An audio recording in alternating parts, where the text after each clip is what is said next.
Hi everybody, I'm Dr. Armen Astvatsatryan, so I'm professor from Yerevan, Armenia.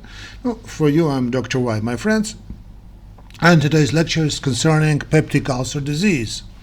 Peptic ulcer disease. So, peptic ulcer is an erosion in a segment of gastrointestinal mucosa, typically in stomach, gastric ulcer, or the first few centimeters of the duodenal ulcer that penetrates through the muscularis mucosa.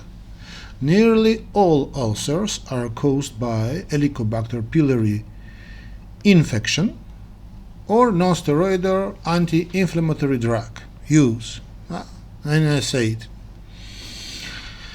Use non-steroid drugs, anti-inflammatory drugs. So when I will talk about non-steroid drugs, you understand this non-steroid anti-inflammatory drugs, okay? Symptoms typically include burning epigastric pain that is often relieved by food. Diagnosis is by endoscopy and testing for Helicobacter pylori. Treatment involves acid suppression and eradication of Helicobacter pylori, if present, of course. Concerning Helicobacter pylori, in my opinion, it's a myth. It's a tale. But anyway, if you, for example, on the exam, it will be a question like this concerning treatment of Helicobacter pylori. You answer and in this way, okay, in this manner. So treatment involves, first of all, of course, acid suppression, eradication of Helicobacter pylori, and avoidance of non-steroid drugs, non-steroid anti-inflammatory drugs. Ulcers may range in size from several millimeters to several centimeters. Ulcers are delineated from erosions by depth of penetration, erosions and more superficial, and do not involve the muscularis mucosa. Ulcers can occur at any age, including infancy and childhood, but are most common among middle-aged adults. So, etiology of peptic ulcer disease: Helicobacter pylori and non-steroid anti-inflammatory drugs disrupt normal mucous defense and repair, making the mucosa more susceptible to acid. Helicobacter pylori infection is present in 50 to 70% of patients with duodenal ulcers and in 30 to 50% of patients with gastric ulcers. If Helicobacter pylori is eradicated, only 10% of patients have recurrence of peptic ulcer disease, compared with 70% of recurrence in patients treated with acid suppressions alone. Okay, I less it on the conscious of the guidelines authors, but anyway. NSAID, non-steroid drugs, account for more than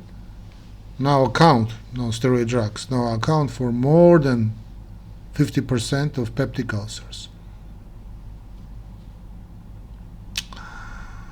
Why they don't talk about neurotic system, neurous people? I don't know. Anxiety, it's also. I don't know. About cigarette smoking, of course, is a very important risk factor for the development of ulcers and their complication. Absolutely agree with authors. Also, smoking impairs ulcer healing and increases the incidence of recurrence. Risk correlates with the number of cigarettes smoked per day. Although alcohol is a strong promoter of acid secretion, no definitive data link moderate amounts of alcohol to the development or delayed healing of ulcers. Very few patients have hypersecretion of gastrin caused by gastrinoma. But concerning alcohol, I have to say that so-called folk medicine, classic medicine, using alcohol very often, strong alcohol, like vodka, whiskey, very often healed this problem. Very often. But anyway, of course, you will not answer in this way during your exams, on the exams, of course. Symptoms and signs of peptic ulcer disease. Symptoms of peptic ulcer disease depend on ulcer location and patient age. Many patients, particularly older patients, have few or no symptoms at all. Pain is most common, often localized to the epigastrium, relatively relieved by food or antacids. So the pain is described as burning or gnawing pain, or sometimes a sensation for hunger.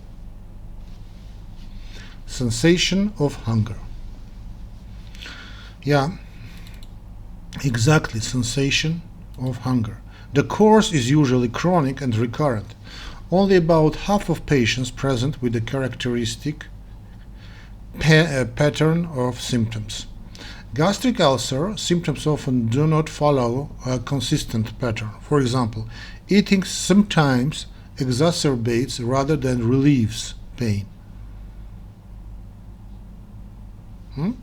Because of gastric ulcer, often we know that normally it's ameliorates situation, but sometimes exacerbate rather than relieves pain. This is especially true of pyloric channel ulcers, which are often associated with symptoms of obstruction or bloating, nausea, vomiting caused by edema and scarring. So normally, eating exacerbates rather than relieves pain in gastric ulcer. Duodenal ulcer tend to cause more consistent pain. Pain is absent when the patient awakens, but appears mild morning and is relieved by food, but recurs 2-3 hours after meal. Pain that awakens the patients at night is common and is highly suggestive of duodenal ulcer. So hunger pain is a duodenal ulcer. In neonates, perforation and hemorrhage may be the first manifestation of duodenal ulcer. Hemorrhage may also be the first recognized sign in later infancy and early childhood. About repeated vomiting or evidence of abdominal pain may be a clue.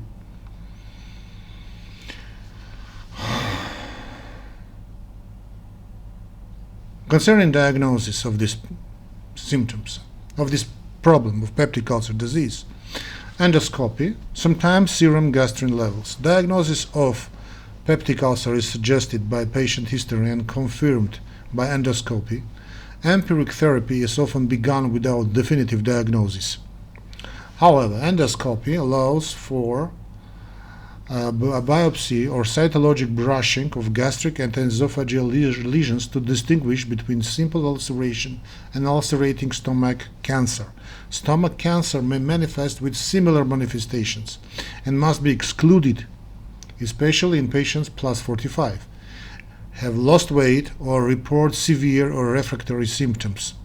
The incidence of malignant duodenal ulcer is extremely low, so biopsies of duodenal lesions are generally not warranted. Endoscopy can also be used to definitively diagnose Helicobacter infection, which should be sought when an ulcer is detected. Helicobacter pylori, my point of view. Okay, so gastric secreting and gastrinoma should be considered when are multiple ulcers, when ulcers develop in atypical locations, for example, postbulbar. So postbulbar or are refractory to treatment, or when the patient has prominent diarrhea or weight loss. Serum gastrin levels should be measured in these patients. About complications. So hemorrhage, mild to severe gastrointestinal hemorrhage is the most common complication of peptic ulcer disease. Symptoms include hematemesis, vomiting of fresh blood or coffee ground material, passage of bloody stools hematochezia. Okay, so symptoms include hematemesis, vomiting of fresh blood or coffee ground material, passage of bloody stools, hematochezia, or bloody or black terry stools, melena, and weakenance, orthostasis, syncope, thirst, and sweating caused by blood loss. So, penetration, confined perforation. Peptic ulcer may penetrate the wall of the stomach. If adhesions prevent leakage into the peritoneal cavity, free penetration is avoided and confined perforation occurs. Confined. Yes, I'm sorry. Confined. And confined perforation occurs. Still, the ulcer may penetrate into the duodenum and enter the adjacent confined space, lesser sac, or another organ, for example, pancreas, liver. Pain may be intense, persistent, refer to sites other than abdomen, usually the back when caused by penetration of a posterior duodenal ulcer into the pancreas, and modified by body position. Computed tomography or MRI is usually needed to confirm the diagnosis. When therapy doesn't result in healing, surgery is required. Free perforations, ulcers that perforate in the peritoneal cavity unchecked by adhesions, are usually located in the anterior wall of the duodenum or less commonly in the stomach. The patient presents with an acute abdomen. There is a sudden, intense, continuous epigastric pain that spreads rapidly through the abdomen, often becoming prominent in the right lower quadrant, and at times referred to one or both shoulders. The patient usually lies still because even deep breathing worsens the pain. Palpation of the abdomen is painful. Rebound tenderness is prominent. Abdominal muscles are rigid, board-like, just like a board, board-like, and bowel sounds are diminished or absent. Shock may ensue. Shock may ensue.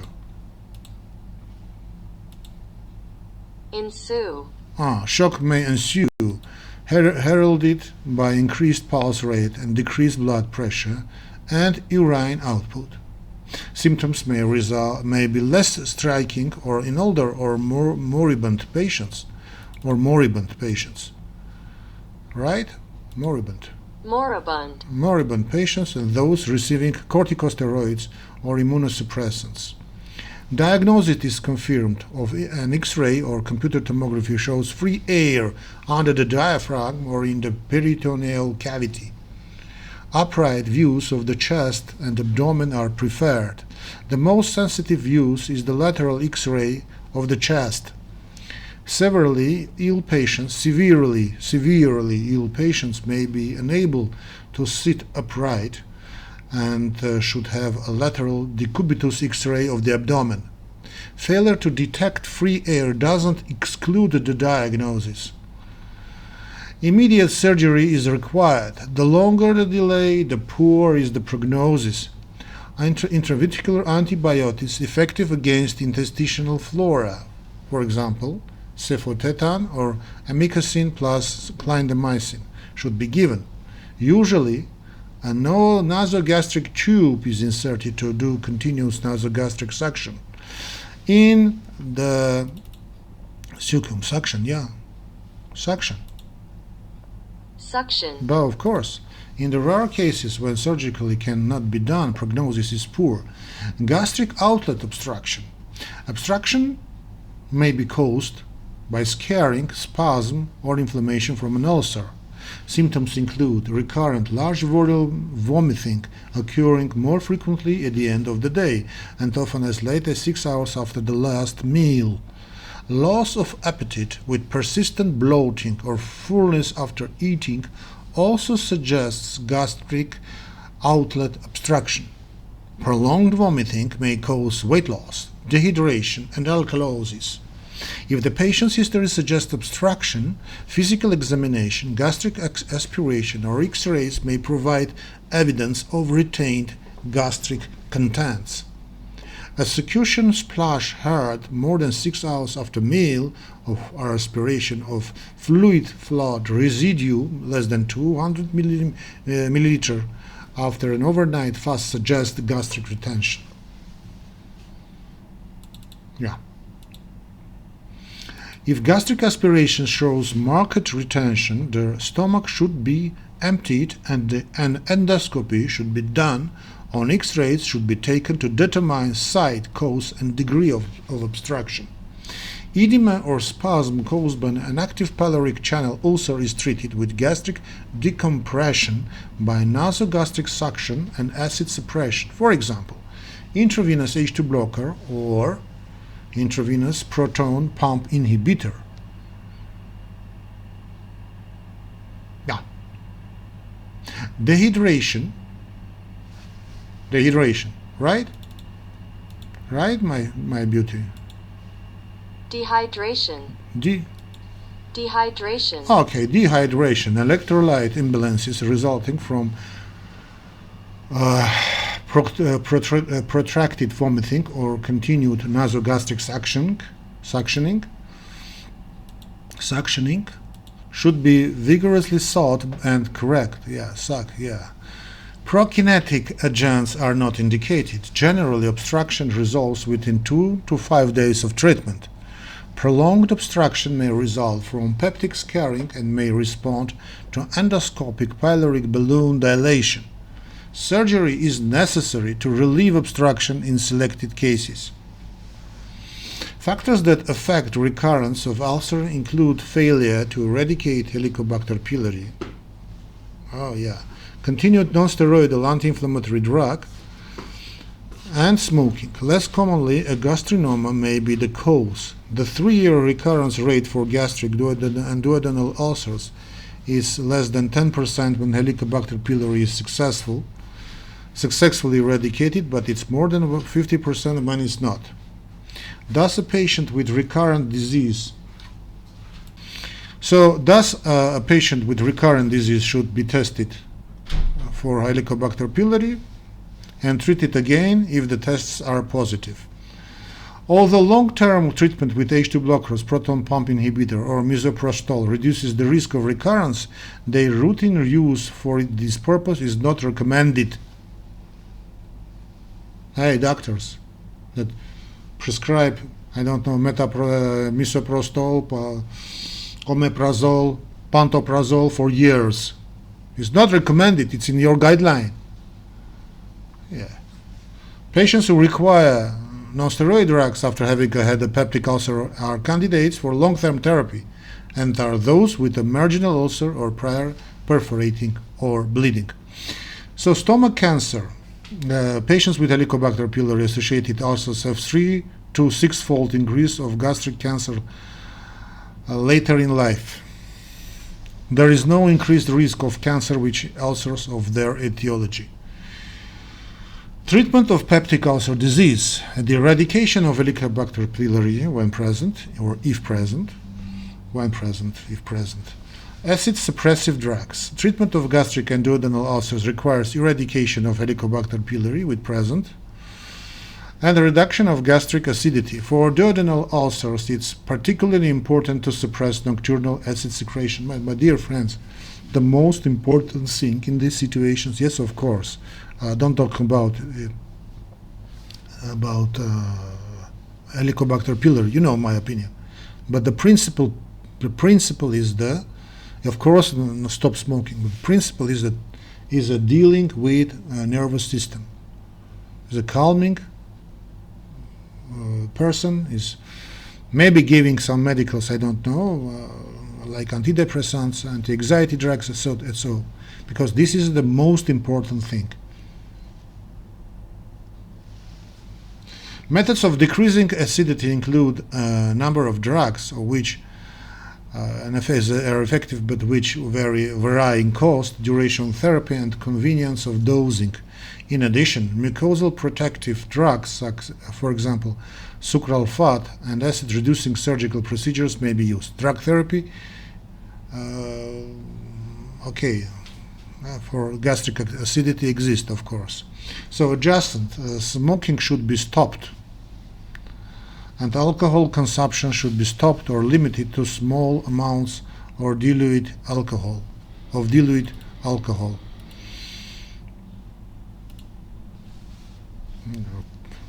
There is no evidence that changing the diet speeds ulcer healing or prevents recurrence. Thus, many physicians recommend eliminating only foods that cause distress. That's okay. I'm okay. Surgery. With current drug therapy, the number of patients require surgery are declined dramatically. Indications include perforation, obstruction, uncontrolled or recurrent bleeding, and all the rare symptoms that do not respond to drug therapy. Surgery consists of procedure to reduce acid secretion, often combined with a procedure to ensure a gastric drainage. Drainage. Okay, drainage. The recommended operation for duodenal ulcer is highly selective, or parietal cell vagotomy, which is limited to nerves and the gastric body and spares antral innervation, thereby obviating the need for a drainage procedure. This procedure has a very low mortality rate and avoids the morbidity associated with resection and traditional vagotomy. Yeah. Vagotomy. Of other acid-reducing surgical procedures include enterectomy, hemigastrectomy, partial gastrectomy, and subtotal gastrectomy. That is resection of 30 to 90% of distal stomach. These are typically combined with truncal vagotomy. Patients who undergo resective procedure or who have an obstruction require gastric drainage via gastroduodenostomy, Billerud 1, or gastrojejunostomy. What is the name of Billerud 2? Gastrojejunostomy. Billerud 2, gastrojejunostomy. And Billerud 1 is gastroduodenostomy. Billerud 1 and Billerud 2. The incidence and type of post-surgical symptoms vary with the type of operation. After resective surgery, up to 30% of patients have significant symptoms, including weight loss, maldigestion, anemia, dumping syndrome, reactive hypoglycemia, bilious vomiting, mechanical problems, and ulcer recurrence. Weight loss is a common after subtotal gastrectomy. The patient may limit fluid intake because of early satiety. Satiety, because the residual gastric pouch is small. Gastric pouch is small. Pouch. Yeah, merci. This is small. Sorry. Or to prevent so-called dumping syndrome. Dumping is English. Dumping. Of course. Syndrome and other postprandial syndromes. With a small gastric pouch, distension or discomfort may occur after a meal of even moderate size. Patients should be encouraged to eat smaller and more frequent meals. Maldigestion and steatorrhea caused by pancreaticobiliary bypass, especially with Billerud 2 anastomosis, may contribute to weight loss. Anemia is common, usually from iron deficiency, but occasionally from vitamin B12 deficiency caused by loss of intrinsic factor or bacterial overgrowth in the afferent limb, and the osteomalacia may occur. Right? Osteomalacia. Yeah, osteomalacia may occur. Intramuscular vitamin B12 supplementation is recommended for all patients with total gastrectomy, but may also be given to patients with subtotal gastrectomy if deficiency is suspected. Dumping syndrome may occur after gastric surgical procedures, resections, weakness, dizziness, water, sweating, nausea, vomiting, and palpitations occur soon after eating, especially hyperosmolar foods. This phenomenon is referred to as early dumping, the cause of which remains unclear, but likely involves autonomic reflexes, intravascular volume contraction, and reveals of vasoactive peptides. Dietary modifications with smaller, more frequent meals or decreased carbohydrate intake, okay, usually help. Yes, exactly. Carbohydrate intake usually help. It's absolutely true. So, reactive hypoglycemia or late dumping.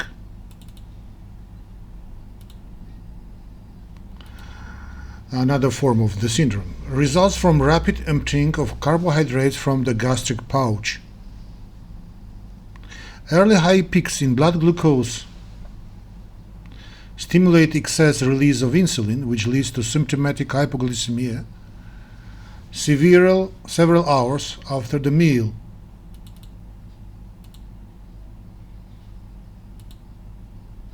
Hypoglycemia. A high-protein, low-carbohydrate diet and adequate caloric intake is infrequent small feedings are recommended. Mechanical problems, including gastroparesis and bezoar formation, may occur secondary to decrease in phase 3 gastric motor contractions, which are altered after atherectomy and vagotomy. Diarrhea is especially common after vagotomy, even without resection, pyloroplasty. Ulcer recurrence, according to all the other studies, occurs in 5 to 12% of patients after highly selective vagotomy and in 2 to 5% after resective surgery. Recurrent ulcers are diagnosed by endoscopy and generally respond to either proton pump inhibitors or H2 blockers. For ulcers that continue to recur, the competence of vagotomy should be tested by gastric analysis. Helicobacter should be eliminated if present, and gastrinoma should be ruled out by serum gastrin studies.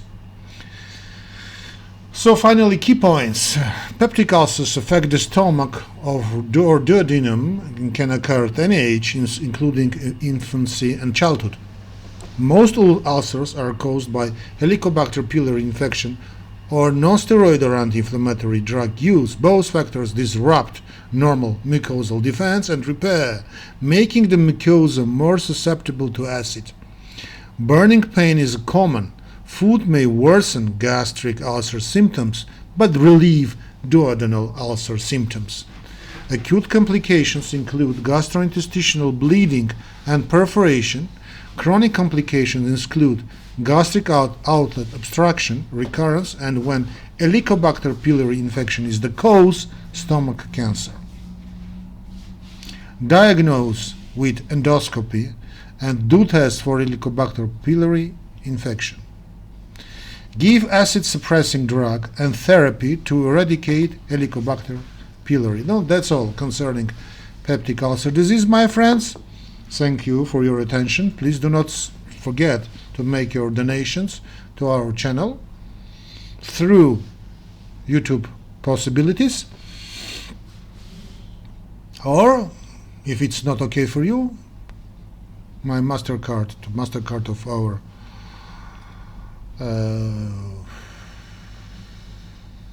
of our channel you can find in description of this video.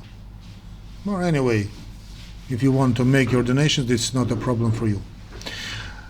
It will be highly appreciated. So, goodbye. Don't forget to subscribe our channel if you're on YouTube, put the ring on to be in touch with our news. See you in another lectures. God bless you, my friends.